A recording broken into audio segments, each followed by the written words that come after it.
Bonjour et bienvenue sur Charging Station pour un nouveau premier trajet, mes premiers kilomètres ou dizaines de kilomètres au volant des voitures que j'essaie ensuite pendant une semaine pour vous proposer à la fin de la semaine le grand essai électrisant avec tous les détails techniques et puis mes impressions très complètes après une semaine au volant. Alors le constructeur qui fabrique celle qui se trouve derrière moi, je le connais un petit peu puisque j'ai déjà essayé son modèle 2, j'ai même roulé avec pendant 4 ans. Il s'agissait donc de la Polestar 2. J'ai essayé également la Polestar 4, autant j'ai adoré ma Polestar 2, autant la Polestar 4 m'a moins convaincu parce que j'ai rencontré pas mal de bugs logiciels et ça vient entacher l'expérience de conduite, c'est dommage.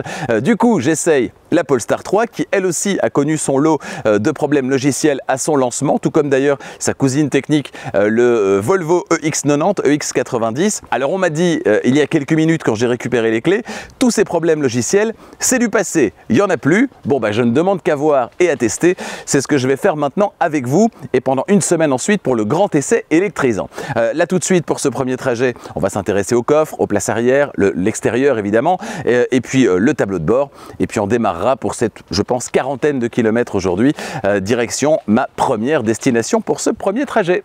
Alors que pensez-vous, dites-moi, de l'extérieur de cette Polestar 3 par rapport à son cousin technique de chez Volvo, le X90, le X90? Eh bien on est sur quelque chose de nettement plus original, c'est moins carré, c'est plus dynamique, plus élancé. On fera un petit tour à l'arrière dans un instant, on va commencer par l'avant. Alors à l'avant, qu'est-ce qu'on a? Bien sûr le logo Polestar ici, mais cette bande également, cette bande en dessous de laquelle on peut passer la main. Vous voyez, je peux y aller par là également et on voit ce qui se passe à l'avant. Donc c'est vraiment une bande flottante qui vient ici accueillir le logo Polestar. En partie inférieure, on a la bande technique, la Smart Zone, hein, comme on l'appelle ici, avec notamment tout ce qui est radar, etc. Et puis évidemment la caméra avant.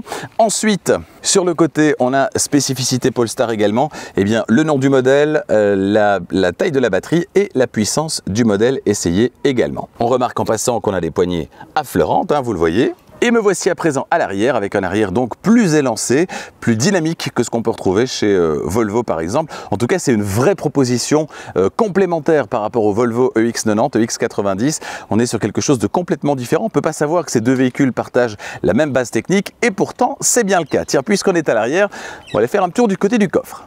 Pour ouvrir le coffre, ça se passe ici. Non, ça se passe ici en dessous. Voilà. Alors, qu'est-ce qu'on a? On a la petite tablette qui va pouvoir se replier ici. On a également un coffre qui est plutôt haut, mais comme on a une suspension pilotée, eh bien, vous allez pouvoir décider d'abaisser la voiture. Si vous avez quelque chose de lourd à charger, ça fait toujours plaisir. Une petite prise 12 volts par la même occasion et puis un système qui est plutôt intelligent ici. Voilà, que vous allez pouvoir replier comme ceci. Voilà, on le voit avec les petites encoches, histoire de dégager un espace en partie inférieure tout en ayant un autre espace ici qui peut accueillir une petite valise ou des sacs de course par exemple. Voilà, je trouve ça plutôt malin, plutôt sympa. Petit crochet ici à gauche également. Au niveau de l'espace à l'arrière, qu'est-ce que ça donne? Vous le voyez, j'ai réglé le siège avant pour mon 1,90 m et au niveau des genoux, ça passe sans problème. Au niveau des pieds également, hein, je peux les glisser sous le siège avant, j'ai vraiment pas mal de place. Pas de tunnel central, hein, c'est parfaitement plat. On voit d'ailleurs ici qu'on a droit à un petit écran supplémentaire, histoire de régler par exemple la température ou encore les sièges chauffants. Et puis en dessous, on a droit également à 2 prises USB-C. Voilà, beaucoup de place ici à l'arrière. Et puis la présence de ce grand toit vitré est également très appréciable. Hein, c'est vraiment sympa. On a une belle visibilité périphérique également vers l'avant, au niveau des portières également. Allez, on passe à l'avant. À l'avant, qu'est-ce que ça donne? Eh bien, on a du bon et du moins bon évidemment. Alors beaucoup de bon, hein, je tiens quand même à vous rassurer, avec notamment la qualité perçue ici en partie supérieure, c'est une espèce de tissu moussé, c'est vraiment très joli. Ici c'est très joli également. L'écran qui est positionné de manière verticale, alors ça c'est le premier bémol.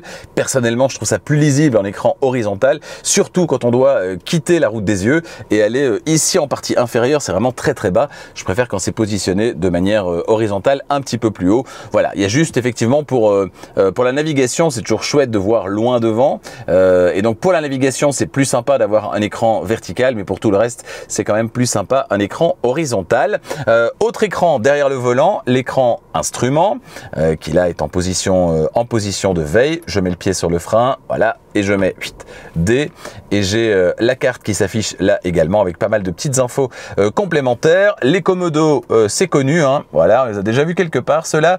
Le volant, très sympa, on regrettera évidemment les petites touches sensitives plutôt que d'avoir des vraies touches, c'est quand même plus agréable avec des vraies touches. Et puis en plus là on a du piano black et ça non plus c'est pas génial. À propos de piano black, alors ça c'est le bémol pour moi, hein, sur une voiture facturée dans cette configuration 100 000 €, d'avoir du plastique brillant ici. Alors je sais pas si vous voyez, mais il y a déjà plein de petites griffures alors que la voiture n'a pas 4000 km.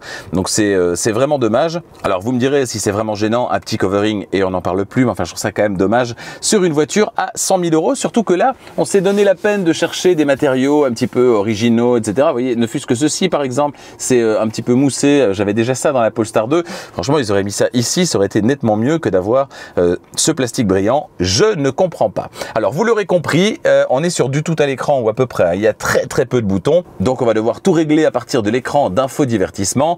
Voilà, heureusement il m'a l'air assez réactif et ça c'est plutôt une bonne nouvelle, avec des petits raccourcis que je vois déjà notamment ici en partie inférieure pour ce qui est notamment de la limite de vitesse. Ça risque de bien nous servir. Voilà, donc je vous propose d'installer mes petites caméras et puis on sera parti pour ce premier trajet à bord de cette Polestar 3. Voilà, les réglages sont effectués, le volant, les rétroviseurs extérieurs et l'affichage tête haute, ça se passe via l'écran d'infodivertissement, ça se passe encore et toujours manuellement pour ce qui est du rétroviseur intérieur qui, contrairement à la Polestar 4 qui n'a pas de vitre à l'arrière, eh bien ici est un rétroviseur intérieur tout à fait classique. Alors, position nickel, je suis très bien installé avec un prolongateur d'assises également qui pour les grands gabarits permet d'être encore plus confortablement installé en ayant les cuisses qui sont bien soutenues. Donc là pas de souci. J'ai connecté mon téléphone, donc Apple CarPlay sans fil évidemment, et puis j'ai rentré l'adresse de cette première destination. Il s'agit de 47 km. Voilà, je vous propose de démarrer. Je me mets en position D. Voilà, et alors là, très bonne surprise, j'ai la carte de Waze via Apple CarPlay qui se trouve devant moi sur l'écran instrument, et ça c'est vraiment très chouette. Alors si vous utilisez Google Maps, forcément vous l'aurez, mais en général Waze via Apple CarPlay, ça se passe uniquement via l'écran d'infodivertissement. Là on l'a ici face à soi et c'est très pratique. C'est parti, les premiers tours de roue, voilà. On sent qu'on est dans un véhicule assez massif, hein, forcément. C'est très silencieux. Alors forcément, pas de bruit aérodynamique à basse vitesse, mais concernant les bruits de roulement, on est quand même sur une chaussée faite de petits pavés béton. Et c'est vraiment très silencieux, donc ça c'est très agréable. Alors je lève le pied, feu rouge, et ça s'arrête très bien. Donc on a un excellent one pedal drive sur cette voiture et ça c'est ce que j'ai entre autres adoré sur ma Polestar 2. Et bien on a exactement le même sur cette Polestar 3, donc ça pour moi c'est nickel. Jusque là franchement tout va bien. Alors je vais anticiper déjà le moment où la voiture va mal lire les panneaux, ce qui va sans doute arriver, où je vais être 1 km/h compteur au-dessus de la vitesse limite et la voiture ne va pas adorer. Donc je vais déjà, parce que je sais que c'est là, supprimer les limites de vitesse très facilement via le petit raccourci au bas de l'écran. C'est encore un point positif. Un volant avec un petit méplat en partie inférieure, mais qui n'est pas gênant. Et puis ça dégage un petit peu plus de place au niveau des jambes, donc c'est pas mal. Alors là, on monte sur l'autoroute. On va voir ce que ça donne en termes de bruit de roulement, de bruit aérodynamique à plus haute vitesse. Alors concernant l'arrivée de la puissance, il y a quand même une petite latence que j'observe et qui n'est pas gênante au demeurant, mais qui est un petit peu dommage parce qu'on pourrait se passer de cette petite latence. Si j'écrase l'accélérateur, attention, 3, 2, 1, j'écrase. Hops, et alors on a une bonne seconde, hein, j'ai l'impression qu'on a une bonne seconde entre le moment où j'écrase l'accélérateur et le moment où la puissance arrive, et elle arrive en plus encore de manière très progressive. Donc avec du retard et de manière progressive. Donc si vous aimez quand ça réagit au quart de tour, là malheureusement c'est pas vraiment le cas. Ouais non, là pas du tout. Alors bien sûr, une fois que la seconde est passée, forcément ça accélère, donc pas de souci. Mais on s'attend à ce que ça réagisse dès qu'on écrase l'accélérateur et c'est pas le cas. Vraiment dommage. Alors j'ai quand même, si on veut chipoter un petit peu, de très légers bruits aérodynamiques. C'est vraiment très très léger. Pas grand chose à dire au-delà de ça. Mais du coup la question, à quoi servent les boutons sur le volant? Il n'y a aucune indication dessus. Et c'est ces fameuses touches sensitives qui ne sont pas les plus ergonomiques. Et donc si j'appuie là, il se passe quoi? Il se passe rien en fait. Rien. Là, rien, rien, rien, rien. Bon, à gauche, il ne se passe rien. Est-ce que c'est normal? À droite, ah, à droite, si. Alors à droite, on a là la commande vocale, ok. Et en dessous, on a l'affichage des aides à la conduite. Donc un autre type d'affichage. Donc on a 3 affichages en fait, donc soit neutre, donc ni aide à la conduite ni carte, uniquement les informations de base. Ou alors on a la carte, en l'occurrence ici celle de Waze, vous l'aurez compris, ou bien les aides à la conduite avec les véhicules qui nous entourent. Voilà, c'est les 2 seuls boutons auxquels j'ai trouvé une utilité là tout de suite. Parce que si je veux mettre le régulateur de vitesse adaptatif, ça se passe ici. Si je mets une fois vers le bas, là ça m'indique 87 parce que j'étais à 87 km/h. On a le centrage sur la voie de circulation. Et est-ce que cette voiture est équipée d'un volant capacitif? Alors à 100 000 €, c'est la moindre des choses, mais on va quand même vérifier. Gardez les mains sur le volant. Voilà. On a un volant capacitif sur cette voiture, donc pas de stress. C'était un des petits bémols que j'avais noté sur ma Polestar 2 que j'ai adoré, mais qui n'avait pas de volant capacitif. Alors, dans les faits, qu'est-ce que ça change d'avoir un volant capacitif si vous n'êtes pas tout à fait familier de ce type d'équipement? Eh bien, c'est très simple. La législation oblige le constructeur à vérifier que le conducteur a les mains sur le volant en toutes circonstances. Or, quand vous êtes en régulateur de vitesse adaptatif, certainement avec le centrage sur la voie de circulation, a priori vous laissez la voiture effectuer le centrage, donc vous n'avez pas besoin d'agir sur le volant. Et sur les voitures qui ne sont pas équipées d'un volant capacitif, le simple fait de poser les mains sur le volant n'est pas suffisant, parce que pour peu que vous ne bougiez pas vraiment les mains, eh bien elle va croire que vous n'êtes plus là, et donc elle va vous rappeler à l'ordre. C'est ce que j'avais sur ma Polestar 2 et c'est assez pénible. Ici et sur toutes les autres qui ont un volant capacitif, le simple fait d'avoir les mains posées, elle sait que vous êtes là, elle ne vous rappelle pas à l'ordre, et vous pouvez lui laisser la main concernant le centrage sur la voie de circulation. C'est comme ça que ça devrait être dans toutes les voitures. Malheureusement, celles qui ne sont pas équipées d'un volant capacitif n'ont pas cet agrément d'utilisation qui est quand même largement supérieur. Évidemment, si vous n'utilisez pas le régulateur de vitesse adaptatif avec centrage sur la voie de circulation, pour vous, ça n'a aucune importance. Bon, tout ça a l'air de quand même très très bien fonctionner. J'imagine que je peux régler. Ah voilà, donc là j'ai une nouvelle fonctionnalité qui apparaît. Comme je suis en régulateur de vitesse adaptatif, le bouton de gauche ici maintenant me permet d'adapter la vitesse que je demande à la voiture. En l'occurrence 100 km/h, même si on ne pourra pas les atteindre en raison des embouteillages, 100 km/h sur cette portion d'autoroute. C'est très maniable. J'ai pas la sensation, alors on est dans un véhicule qui est massif, qui est haut, mais j'ai pas la sensation d'être dans un tank. Vous voyez, j'ai la sensation d'être dans un véhicule qui est plutôt dynamique. Hops. Et ce One Pedal Drive est décidément diablement bien réglé. Ça, c'est vraiment très chouette. Bon, je vais bientôt quitter l'autoroute, donc bilan sur l'autoroute, très agréable à utiliser en termes de puissance disponible, si ce n'est la petite latence à l'accélération, quand on accélère franchement. Les aides à la conduite fonctionnent vraiment très très bien, volant capacitif, régulateur de vitesse adaptatif avec centrage sur la voie de circulation, c'est très très bien également.